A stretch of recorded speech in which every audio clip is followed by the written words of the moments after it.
Bienvenue sur Info Live TV, voici l'actualité du mardi 8 avril. La ministre israélienne des Affaires étrangères, Tzipi Livni, se rendra en visite au Qatar ce dimanche pour une durée de 3 jours. Madame Livni rencontrera certains de ses homologues des pays arabes de la région, ainsi que l'émir du Qatar, le cheikh Ahmad bin Khalifa Al Thani. La ministre israélienne tentera lors de son séjour de faire avancer les négociations concernant la libération du soldat israélien Gilad Shalit et de renforcer la coopération des pays du Golfe face à la menace iranienne.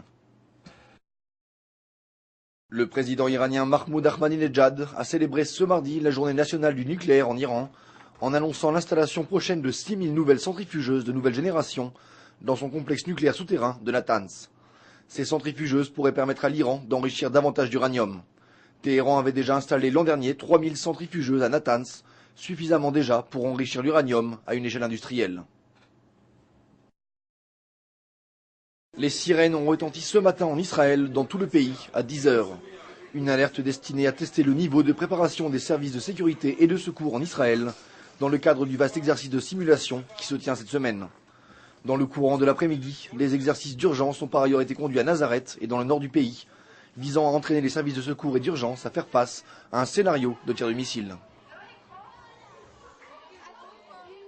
Selon le député du Meretz, Yossi Bellin, les États-Unis envisageraient d'organiser une suite au sommet d'Annapolis qui s'était déroulé dans le Maryland au mois de novembre dernier.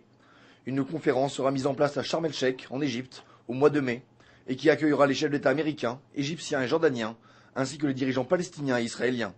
Le gouvernement américain espère ainsi arriver à un accord final entre les deux parties. Le Hamas menace de prendre d'assaut les points de passage entre Israël et la bande de Gaza, si le blocus imposé à ce territoire n'était pas levé. Khalil Alaya, un haut responsable du mouvement islamiste, a ainsi affirmé que les Palestiniens allaient répéter les événements qui s'étaient produits en janvier dernier lors du dynamitage de la frontière avec l'Égypte.